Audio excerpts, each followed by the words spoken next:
Welcome to the Trellix Spotlight series. My name is Nick, and I will be your host. Today's session will focus on demystifying enterprise search. This webinar will be recorded. If you prefer not to participate in the recorded session, please feel free to disconnect at this time. A link to today's recorded presentation will be emailed to all registered attendees. This webinar is a brief overview covering common use cases and scenarios regarding this topic. It is not intended to be all-encompassing. If assistance is needed, please contact Trellix Technical Support. If you have questions during the webinar, please type them in the Q&A window. This webinar may run longer or shorter based on your participation, and we recommend asking as many questions as you can to make the most of this series. If the Q&A window is not displayed, click the tab at the bottom of your session window and click on the Q&A icon. We will answer the questions during the final section of this webinar. If you experience any audio issues during the webcast, please drop and attempt to reconnect. Our speaker today is Mike Kazarian. Mike is a principal technical instructor. He has taught courses to customers in nearly every industry across the public and private sector. He has developed Trellix's Cyber Threat Hunting and Endpoint Investigations course. Closing in on 20 years within IT and security has given Mike a keen understanding of what organizations need to do to find evil within their network. He also understands what it takes to learn and master cybersecurity skills and works hard to impart this knowledge to others. In his spare time, he enjoys smoking brisket, baking cookies, and spending time with his wife and kids. Ladies and gentlemen, Mike. Nick, thank you for the introduction. Well, let's dive right in to our topic today. When I was approached to do one of these workshops for our product line, my mind immediately jumped to Trellix's Endpoint Security's enterprise search. Now, endpoint security, you may hear reference to as HX. I may slip back into that and call it HX from time to time. It's what it was called for many years. But that is the product and the feature that we're going to focus on. And years back, I started here at Trellix back in the Mandiant and FireEye days, very early in that merger. And coming in, one of my responsibilities was to train our customers on Mandiant's Mitre technology. That particular technology really pioneered the concept of sweeping, or asking every host in your environment a question. Does this particular threat exist? And endpoint security has continued that same feature and that same concept within enterprise search. I find as I train customers on this product that if they don't actively use it, they either are completely unaware of its benefit and don't utilize it, or they really underutilize it. So this workshop is really intended for those of you that find yourselves a bit perplexed as to why enterprise search exists. You may find yourselves uncompelled at this point to use that feature.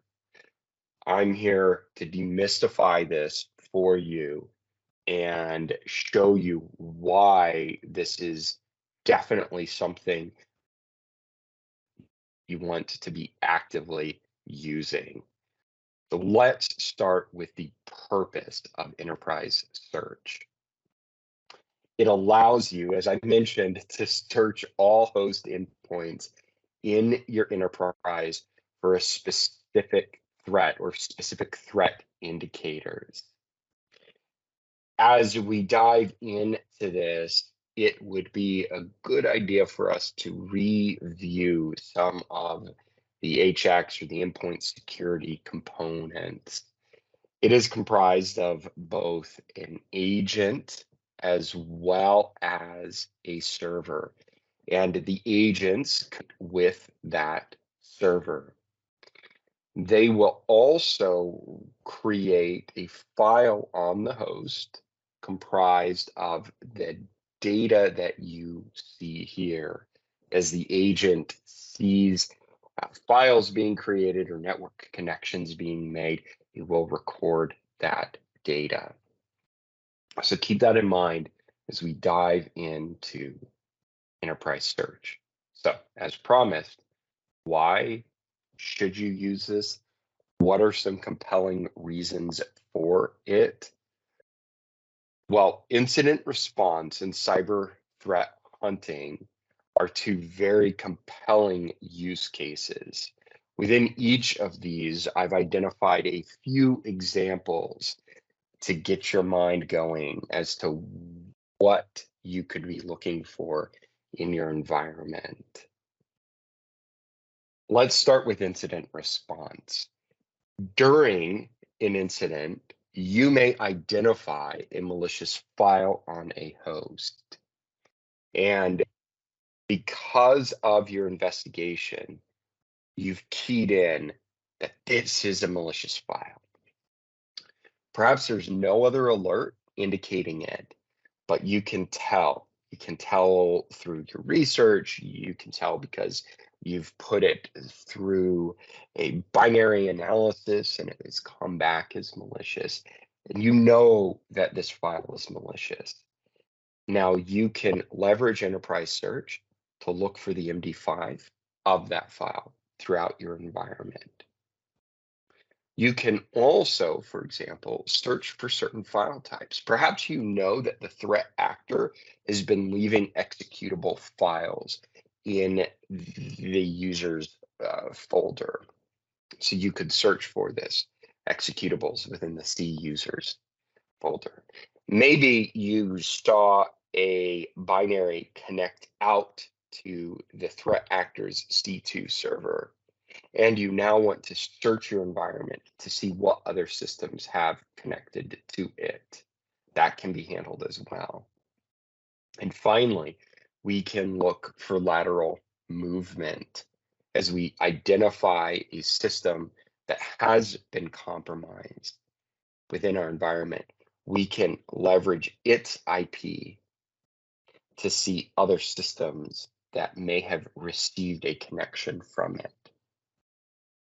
Moving into cyber threat hunting, we can search for suspicious connections to sensitive systems. So maybe we've got an enclave of database servers or other high priority systems, and there is a specific set of IP addresses, internal IP addresses that should be connecting to those systems. We could look for anything else that might be connecting in, or in general, any connections in the environment to those systems. We could also go a step further and take a look at network connections from core Windows processes.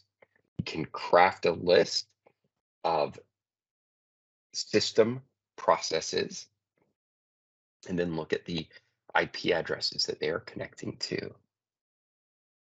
We could look for unverified file signatures or processes that may have a parent process corresponding to PowerShell or command.exe.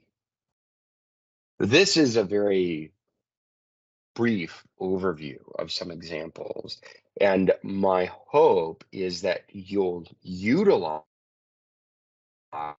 resources such as the Mitre Attack framework to generate ideas about other areas that you can look at. But keep in mind, incident response and cyber threat hunting are two great use cases for this. Now, as we move into the creation of these search expressions, we will identify three key components to that, which is the token, the operator, and the value. Now, the token is what we are searching for. For example, a file name or a DNS host name. This is a very, very, very brief list. I will share the URL to the full list of tokens that you can look for and search for at the end of this webinar. And during the demo phase, I will also show what that list looks like. Familiarizing yourself with it is a key component to demystifying enterprise search. Many times people don't know where to start because they just don't know its capability and exactly what it can look for. So I would encourage you to take a look at that token list, at that website, and really work to understand all of these very items that you can look at. The operator, as you can see here, will contain a list of things that will be compared to, between, contains, equals. Depending on the token, however, you may see fewer items on this list. It really depends on what that token is. Likewise, the format of the value will vary depending on the token. However, in any case, no wildcard characters are supported. As we look at the creation of these search expressions, we'll want to take stock of the search mode as well as the search type. Let's start with the search mode. This will allow you to choose how the information is returned and displayed to you, either in grid mode or host mode. In grid mode, the information is returned grouped by a specific token that you have selected. Whereas in host mode, everything is grouped by the host. Now, why might you want to use grid mode over host mode? In the demo, I will show you some comparisons that will help make this differentiation click. But for right now, an example from a previous slide will suffice. In the previous slides, I shared an example within cyber threat hunting where you might want to look for processes that had either PowerShell or command.exe as the parent. In this case, if you chose host mode as the search mode, as the data was returned, you would see each host and the various processes that had that as a parent. However, if you choose grid mode, the views would be consolidated down to the processes themselves. And then you could drill into the various hosts. So it largely depends on how you want to view that information. Many times you may choose host mode first because you're not quite familiar with what the data is going to look like. And then as you see the data that has been returned, you can make a better judge of whether grid mode would work for you or not. In any case, as you get to utilizing this product, this feature, and become more familiar with it, you will start to develop an intuition for whether grid or host is going to be better. Now, grid mode is kicked off very simply by the group by phrase. And once that has been inputted in the search expression, you will see all the applicable tokens that this can be grouped by. So we do guide you in that process. Now, the last piece of a search expression I mentioned is the search type. You'll see here the option of quick and exhaustive. And the important takeaway here is that some tokens necessitate exhaustive, while some allow that to be optional. Again, you want to go back and reference the token site that I mentioned earlier, because it will spell that out for you. But what is this difference really?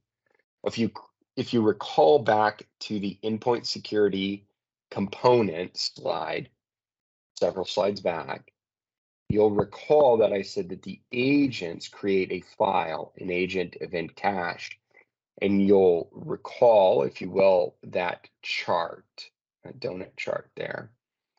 In that chart, there were several different items there, for example, files and processes and such. If the item can be found in there, it is considered a quick search.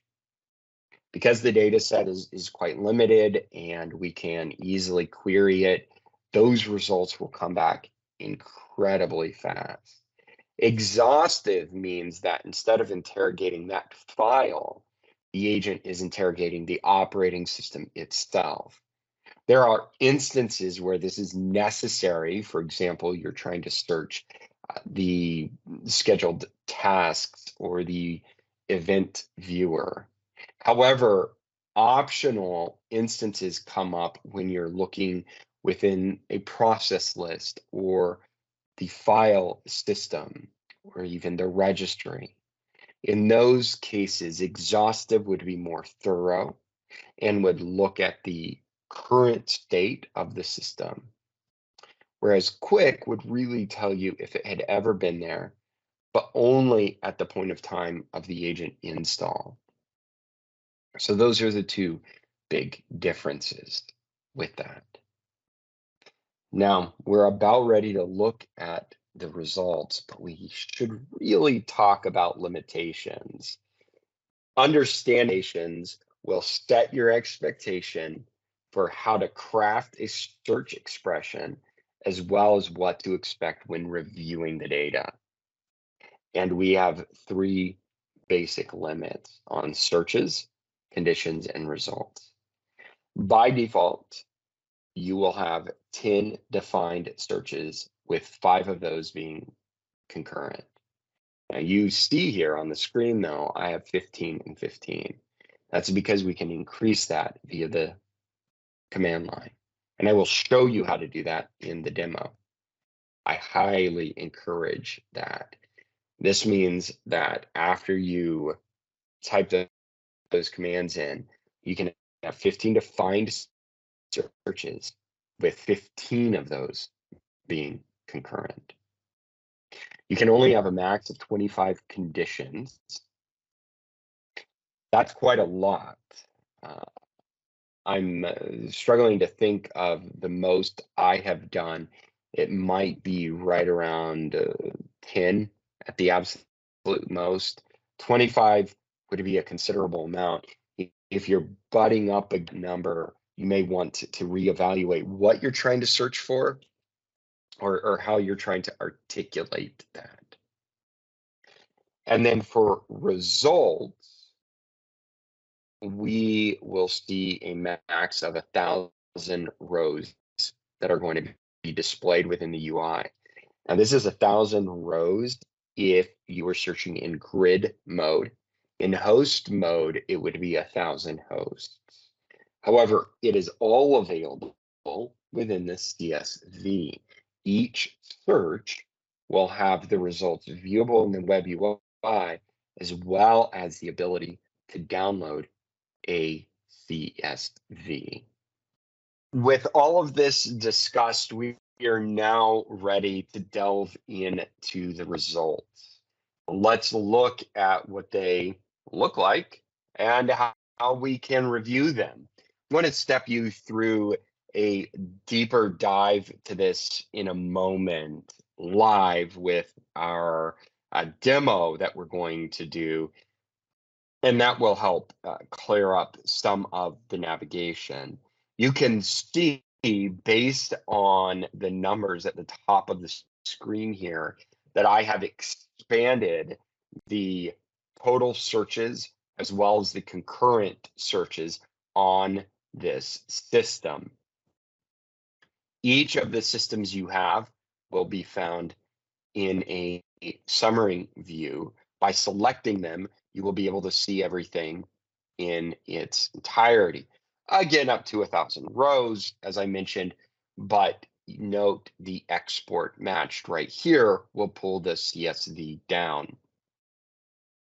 There are a few key areas to keep in mind as we're looking at this. The first is the responded. In this case, I had 8 of 9 have responded and 6 have matched.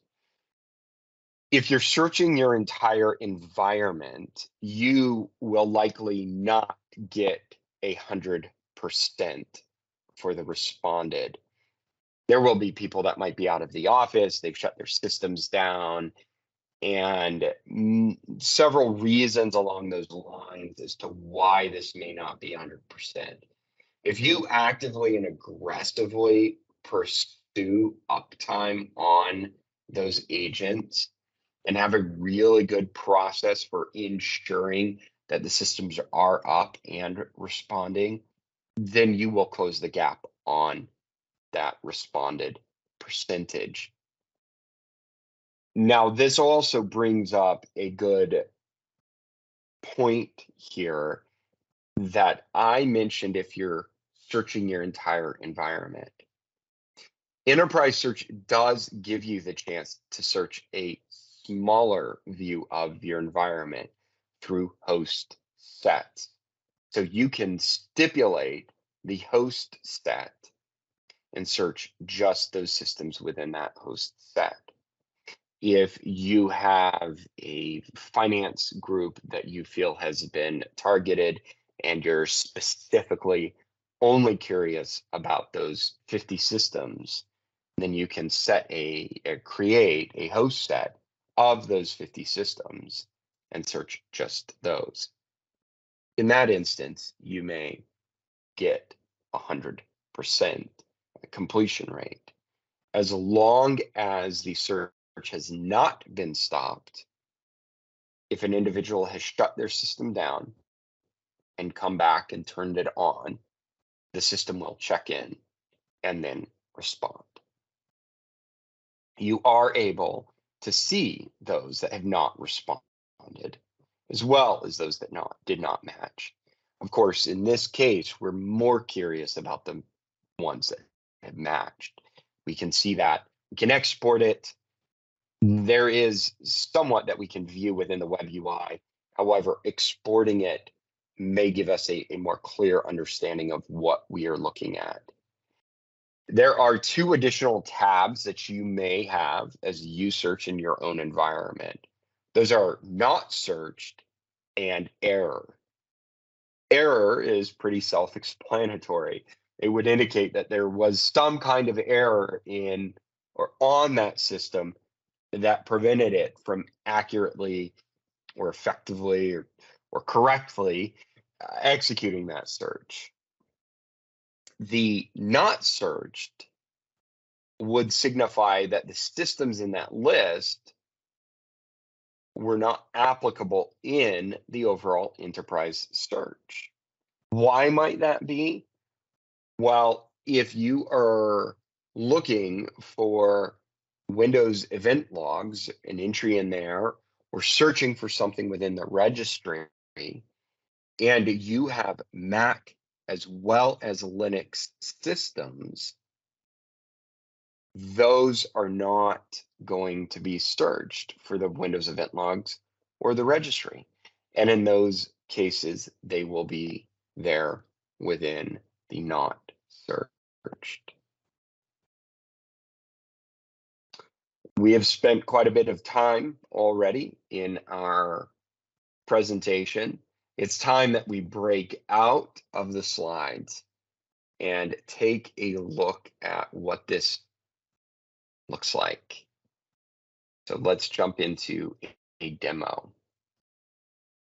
Okay, let's get into the fun of a interactive demo here. This is going to drive home a lot of the points I've been making. Now, these command line commands that I'm going to show you here, as well as the associated URLs will be made available. So as I'm going through, if you can't quite keep up, you missed annotating something, don't worry, we've got you covered. I'm going to start with the limits for searches as well as the concurrent searches, because if you've not updated that and expanded it to what we give you with a max of 15, you'll really want to go ahead and do that. So the first thing that you see here is me connected into my HX or endpoint security system via SSH. Now, once you log in, we do need to make sure that we are in the state in which we can configure and make changes. So that does require the EN for the enable and then the configure terminal or conf T commands. From here, I can see how many searches we are configured for with the show HX server search. I'm at the default with the existing search limit set to 10 and the concurrent search limit set to 5. This is a little bit tight for my liking. So let's increase those. We'll start with the existing search limit, which just needs the HX server search, existing search limit, and then the number 15. Now, this could be 12 or 13. It's any number up to 15. We'll just set it at the max, which is 15. And then I will set the concurrent, which is the same setting here, except I'm going to use concurrent search limit instead of existing. And then we need to save that. And presto, we are done. That's all that's needed. Again, both of these commands will be made available in the resources. Do this, you're going to save yourselves a lot of headache in trying to manage these searches. Now let's jump to the token list here. Here we can see our token reference. Again, this URL will be made available. All of this information is in the Endpoint Security Server User Guide, Part 3, for which is referencing the enterprise search. Here we can see the tokens. We can also see which operating system it applies to. If it was not clear at the very beginning of this webinar, enterprise search does work across both, well, I shouldn't say both. It works across Windows, Mac OS, as well as Linux. So that's 3. Exhaustive search, you can see in some cases is not applicable. In others, it is required. And then there are areas where it is optional as well. So you can see this list is quite extensive, a lot of different elements here. As you select any one of these, let's do the parent process name, you will see the field format. This is the value I mentioned. In this case, it is a string. The port down here is a natural number. In some cases, you will see these as Boolean objects, which just means it's either going to be true or false. For anything that does allow an exhaustive search, especially from an optional standpoint, you will see some details about what that means. So bookmark this URL. It is definitely something that you will want to keep as a reference and refer back to whenever you're building these searches and trying to really grasp the concept of what can be done within enterprise search. And I would encourage you to mirror this up with the Mitre Attack framework as well. And really any of the CTI or cyber threat intelligence that you may receive as you read through any threat reports and look at any of that intelligence and you see any of those indicators come through, you can reference this document to see if those indicators can be used within this search feature. Now, let's dive into reviewing what this looks like as we craft a search and as we review the searches as well. So from the main dashboard here, all you need to do is move across a few menu items to Enterprise Search, and you'll see the ones available. You can see any that are active or any that have been stopped. You'll see that results collection stopped. For those, you can delete the results, but you can also keep them around. Now, remember, at this point, we can only have 15 total searches. I'm at a total of 6. Something must give at a certain point. So you do want to work through a life cycle in which once the search has been stopped, load the associated results, and then you can delete these results here. Building a search is as simple as starting here within the search bar. We can select the tokens and then the operator as necessary. I mentioned before that in some cases, we will see different operators here. We can see that with group ID versus the file text written, it'll contain different operators, and understanding what the value is going to be is what the value format needs to be is a good reference back to the token documentation that I shared earlier. Once we add something in here, we can start with something quite simple, like a file name or an MD hash value. I'll do a file name here, and I'll let that contain when. At this point, I can make a couple of small tweaks to this. As it sits, this is where we have our quick search. And by selecting Enable Exhaustive Search, it gives me the ability to force the agent to interrogate the operating system as opposed to that agent event cache.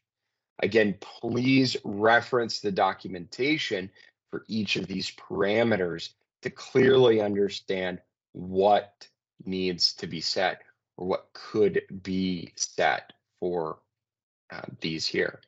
Now, leaving this as is, whether it's quick or exhaustive, is going to default into host mode. If we wanted to do group or grid mode, that is done via the group by command.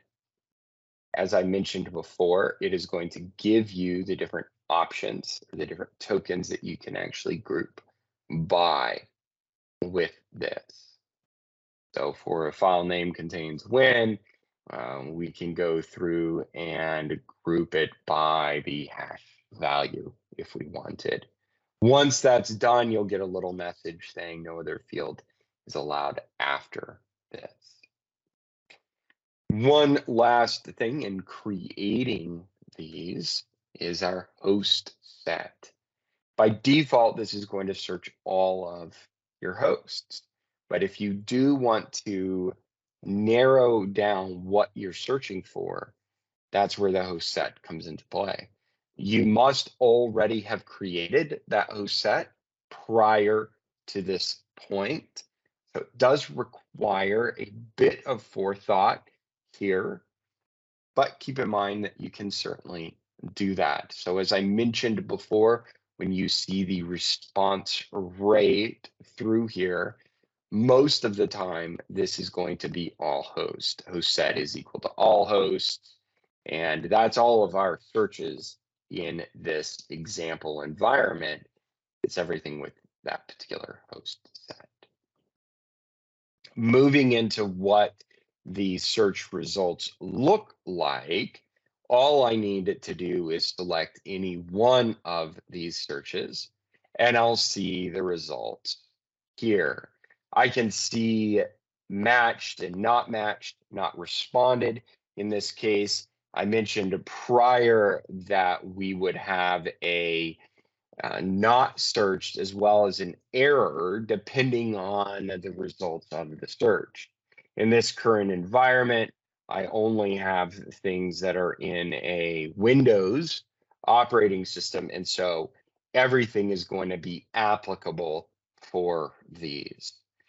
Now, looking through here, we can see and gain some appreciation for the differences between what we're seeing in a grid view versus what we might see in a host view.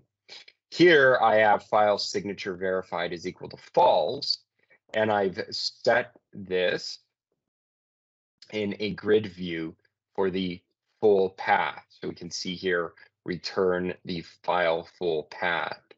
And this summarizes everything nice and tidy, okay, with these files here, okay. Now, if I wanted to, I can export that matched, and it would bring up the associated files. Okay, what we're going to see here is that it's going to bring up these matched hosts here, and I can see my host name, the agent ID, which is directly tied to the endpoint security agent ID. It's that unique key, as well as any of the item type and the summary of what was identified. Okay. Moving down, we can see an instance here of what it looks like when we match via the host name or the host view. So in this instance here, we've got a lot more information. We can see everything here, but it's broken out by all of the hosts. And so this would require us to go through and to say, well, let's see. And see for this particular system that it is this service, okay, or this scheduled to task. But for this system down here, it's the same file, right? The same service kernel driver. So you're going to have to do a little bit more matching. This is where learning this view really comes into play, and how you intend to drive your investigation. What do you care about in this instance for file signature verified? Oh, you're likely going to be digging on the file itself. And so grouping that and having it returned by the file makes a bit more sense than each individual host, because now I can look at these files here. I can investigate the files, understand which ones are part of our actual desktop load versus those that may need a deeper investigation. And then I can dig in to those systems and say, okay, let me look at those specific systems and see where I need to investigate. Okay. Now, one last thing to look at within this view here is the example I gave of PowerShell and command.exe. Notice here, because I have added parent process name in two instances, this auto added the OR. We don't add any ORs or ANDs as the users here. We don't type any of that in here. The enterprise search piece will handle that as necessary. So this is a very clear example here. We can read through. This is going to return the process name, which means it's a grid view. We can see 8 of 9 responded. And now I've got a very clear view of the process name. And this can go one of two ways, maybe one of a few different ways as we're looking at it, but it's very clear here. Okay, command.exe, PowerShell was a parent IP config. Sure, that's normal. Conhost, sure, that's normal. But 7-zip or scheduled task, PowerShell, there are a few here that might spark a bit of curiosity and need some investigation. There are certainly going to be some true positives in this. There are going to be some outright ones that are concerning here. And then there are going to be those that fall right in the middle. When we talk about cyber threat hunting, though, we're rarely given a direct response in some of our investigations. It does require a bit more elbow grease to get to the bottom of these. Again, this is something that we want to marry up with our Mitre Attack framework. We want to investigate and leverage this cyber threat intel as we try and dig into what may be in existence in our environment that we might not know of. Now, to finish this discussion, and I'll show what this looked like within our CSV file, we can see here the different hosts along with the different process names. All of this, in finishing then, is configurable and usable via the API as well. We will include this URL, and this is not the time to engage in a discussion on the API.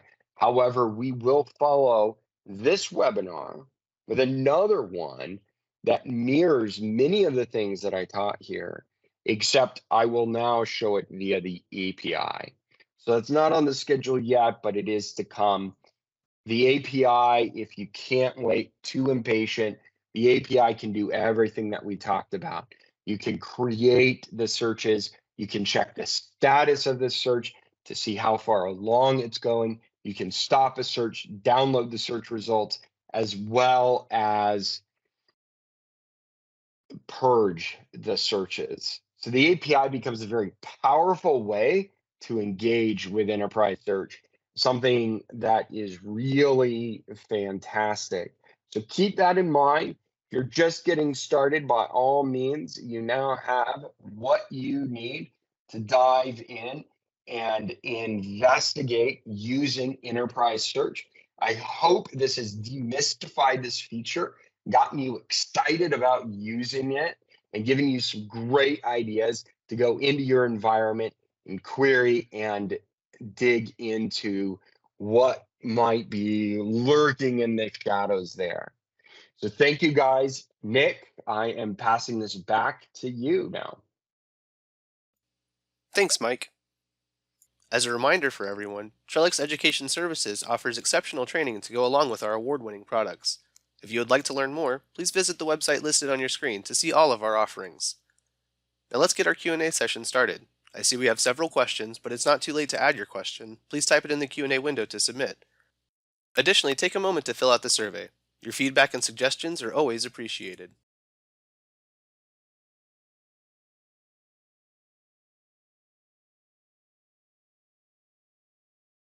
Is this applicable for companies having a local server managing the endpoints only, or is it applicable for the companies using online Trellix? Hey, thanks, Nick. That's a great question. So this is going to be applicable to companies that are using either the on-premise version of Endpoint security or the cloud version. And as we speak about endpoint security, if there is any confusion, we're talking about the endpoint security that's on the Trellix FireEye side. So the product that came up through the FireEye organization. It's been referenced as HX quite a bit. That's specifically what we're talking about in here. So whether it's on-premise or cloud, you will have access to this.